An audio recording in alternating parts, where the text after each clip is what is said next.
Olá, tudo bem com vocês? Agora é hora de falar de saúde. E nós do Saúde Você viemos visitar a CSJ Oncologia. Gente, conversar com especialistas é sempre importante. E que tal tirar dúvidas sobre esvaziamento cervical? Foi um tema pedido, nós buscamos um especialista para falar sobre isso, então hoje eu converso com a doutora Débora Viana, cirurgiã de cabeça e pescoço. Tudo bem, doutora? Tudo bom, Duda? Bem-vinda à nossa clínica. Parabéns pelo espaço, parabéns pelo trabalho. Doutora Débora que está sempre lá no Saúde Você dando entrevistas, participando, está na Rede TV também.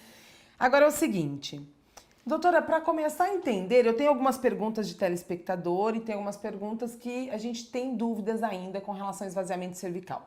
Para começar, o que é o esvaziamento cervical? Bom, o esvaziamento cervical é a ressecção dos nódulos linfáticos cervicais, né? Então, é a ressecção de todos os linfonodos que ficam no pescoço. Quem são esses linfonodos, né?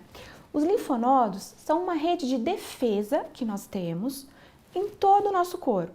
Então, na face, no pescoço, tórax, abdômen e membros, e eles vão segurar as impurezas que nós vamos ter na região determinada do corpo. Por exemplo, se eu tiver um processo inflamatório, infeccioso ou neoplásico, então um câncer, o que vai acontecer? Em determinada região, o linfonodo ele vai crescer para não deixar esse processo que está acontecendo ir para outra região do nosso corpo. E aí, quando nós temos um câncer, nós vamos poder ter uma metástase.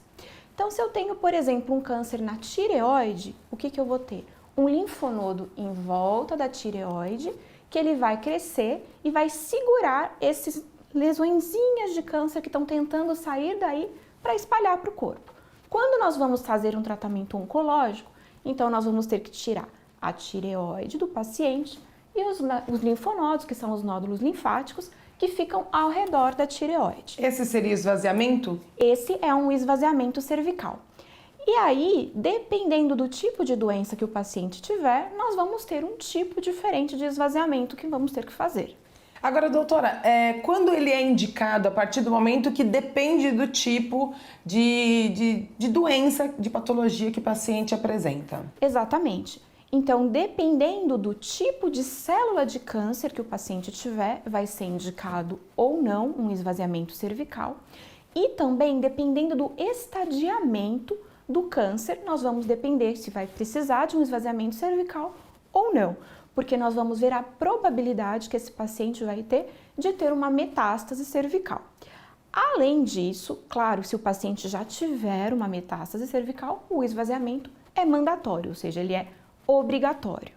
Pode ter complicações nesse tipo de procedimento? Porque é um procedimento invasivo. Exatamente, é um procedimento de grande porte, um esvaziamento cervical. Então, é um procedimento que se feito sempre no hospital, no centro cirúrgico e, dependendo da extensão desse esvaziamento, com necessidade de uma UTI num pós-operatório. As complicações mais prevalentes são sangramentos, né, que são controlados com todo o material necessário para fazer o procedimento e, principalmente, como eu falei, com um pós-operatório cuidadoso, necessária, às vezes, uma UTI, como eu já te falei. Esse é o problema maior que nós podemos ter, né, num esvaziamento cervical. Dependendo da extensão desse esvaziamento, nós vamos ter maiores ou menores chances de complicações. É um procedimento extremamente delicado, porque na região que nós vamos trabalhar, nós temos todos os nervos importantes, né?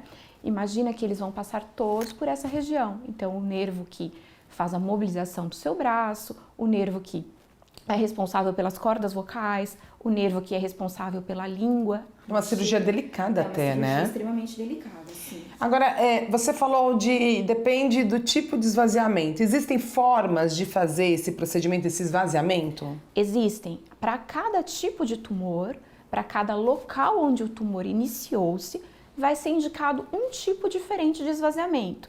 Então, o nosso pescoço, nós dividimos em diversos níveis. Então, nós temos cada areazinha do pescoço, nós nomeamos com um númerozinho. E cada númerozinho corresponde a uma zona de drenagem de onde se inicia o tumor. Então, exemplo, como eu disse antes, um câncer de tireoide, ele vai corresponder ao nível 6, essa região. Então, esse vai ser o esvaziamento para um câncer de tireoide. Por exemplo, um câncer de laringe, que é da corda vocal, nós vamos ter os níveis 2, 3, 4, que são essa regiãozinha aqui do pescoço, que vai ser a área que nós vamos mexer. Se o paciente, por exemplo, já tem as metástases cervicais, nós aí vamos ter que fazer um esvaziamento radical, que significa todos os níveis do pescoço. Todo paciente com câncer, ele precisa desse esvaziamento? Então, como eu disse, a depender do tipo de célula de câncer que ele tem e do tipo de estadiamento de câncer de cabeça e pescoço que ele tem. Pode ser que o paciente, então, por exemplo, que está passando por isso, ele não tenha indicação para fazer esvaziamento. Exatamente. E qual alternativa é usada nesse caso? Então, na verdade, o esvaziamento, ele é curativo, ele é o indicado, então não é que nós substituímos ele por uma outra coisa, né? Então, se o paciente ele não tem a indicação do esvaziamento, ele não necessariamente vai precisar de um outro tratamento. A questão é se ele tem um estadio, por exemplo, 1 de um câncer de laringe, que seja um exemplo, ele não vai precisar de um esvaziamento cervical, então não tem necessidade. Agora, se ele é um estadio 4 de um câncer de laringe, obrigatoriamente ele vai ser submetido a um esvaziamento cervical. O que nós temos é que quando tratamos um câncer, nós podemos escolher alguns tratamentos, né? E a escolha de tratamento, existem protocolos, mas a cada vez mais nós estamos individualizando o tratamento. Então, nós sentamos, vemos esse paciente, vemos o tipo histológico desse paciente e vamos ver. Vamos tratar cirurgicamente, a alternativa, uma radioterapia e uma quimioterapia, por exemplo. Então, aí esse paciente inicia um tratamento por uma rádio e químio, é reavaliado pós-tratamento e aí sim ele pode ou não ser submetido a um esvaziamento cervical. Então, isso vai depender, por exemplo, da linha de tratamento que nós vamos seguir. Doutora, como que é realizado esse esvaziamento? O esvaziamento, ele é uma incisão incolar que nós fazemos no paciente, né? Então, é uma incisão que classicamente se inicia atrás da orelha e vem até aqui a linha média no nosso pescoço e é retirado toda a área de gordura do nosso pescoço. Então, a maior facilidade que a gente tem de ver a lesão é um pescoço um pouco mais magro da área que está sendo esvaziada. Hoje em dia, nós temos outras técnicas que nós utilizamos. Então, o que a gente faz? Incisões cada vez menores e mais escondidas. Então, nós temos incisões retroauriculares que nós podemos fazer e entrar aqui por trás com uma câmerazinha. Sem cortar a frente. Cortando o mínimo possível, na verdade, né? Então, existe essa possibilidade de entrar por aqui e ir com uma câmera até essa região aqui, né? E aí o paciente fica com uma cicatriz minimamente invasiva. Isso pode ser feito sim. Bom, todo tumor vai ser feito? Não. Existem as indicações. Mas uma coisa que as pessoas perguntam muito é sobre a questão das marcas, né? Fez a cirurgia, então, por exemplo, vamos falar do pós-operatório. Ele é doloroso quando tem esse corte todinho na região do pescoço ou não? Como que é o pós-operatório? Mesmo sendo uma cirurgia grande, complexa, o pós-operatório não é tão doloroso, né? Claro, é incômodo sim, né? Porém, por ser uma área que nós fazemos uma incisão relativamente grande, né, existe uma denervação dessa pele, então o paciente não sente dor nessa localização, tá? Então é um pós-operatório que normalmente não é tão doloroso. E precisa de uma dieta, alguma coisa específica nesse período? Não, na verdade nesse período a gente não indica uma dieta, a depender de qual é o tipo primário do câncer, lógico. Então, por exemplo, se eu estou fazendo um esvaziamento cervical para um câncer de tireoide, não existe uma dieta a ser seguida. Agora, se eu estou fazendo um esvaziamento por conta de um câncer de laringe, ou de hipofaringe, ou de língua, em que existiu a ressecção dessas estruturas, aí sim vai existir uma dieta específica, né? Então, por exemplo, se eu tenho um paciente em que eu fiz uma ressecção de uma língua, esse paciente ele não vai poder comer por boca temporariamente, Sim. né? Então, ou dependendo se é uma ressecção pequena, é uma dieta líquida, fria, ou dependendo... Vai ter que realmente avaliar dependendo do tipo de câncer que foi operado, o tipo de esvaziamento, como foi feito o procedimento, né? Exatamente. Então isso varia de paciente para paciente.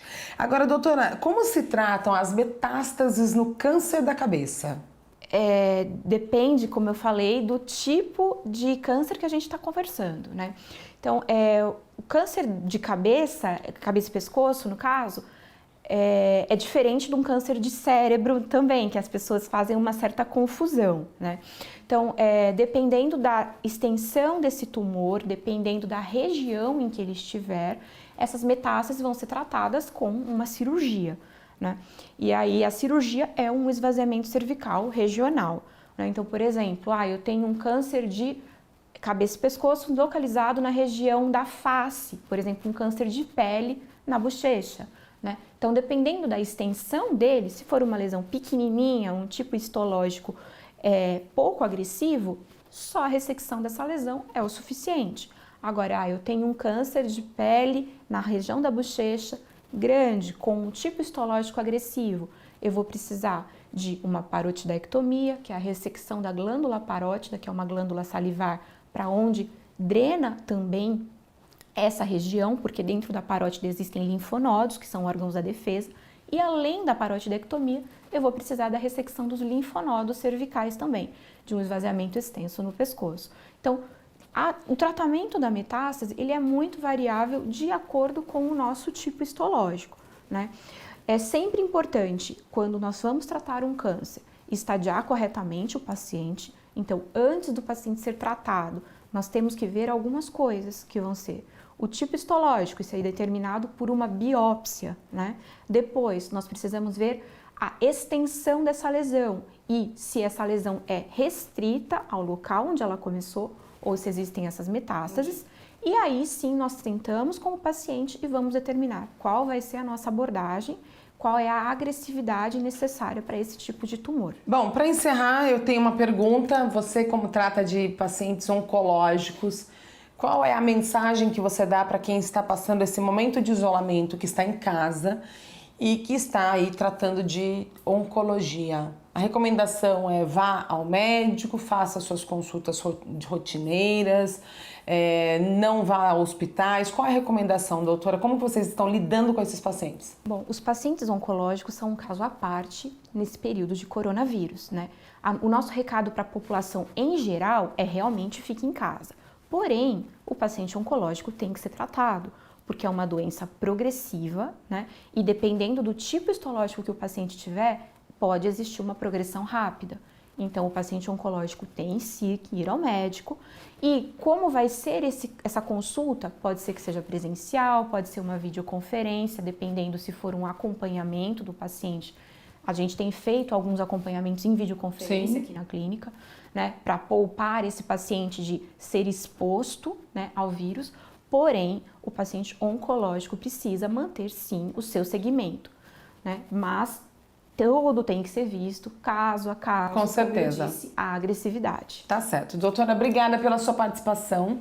Parabéns pelo espaço, pela clínica. Manda um beijo pro Dr. Pablo. Manda sim. Cirurgião de cabeça e pescoço também muito conceituado aqui em São Paulo, junto com a doutora Débora. Estão fazendo aí um trabalho muito forte, a linha de frente no combate aí ao coronavírus, né, doutora? Tá sempre em hospitais acompanhando e a gente ajusta, dá um jeito de conseguir gravar com eles, nem que a gente venha até aqui, porque a informação sempre é importante, tá bom? Então a gente torce sempre por dias melhores. É com você, Gi.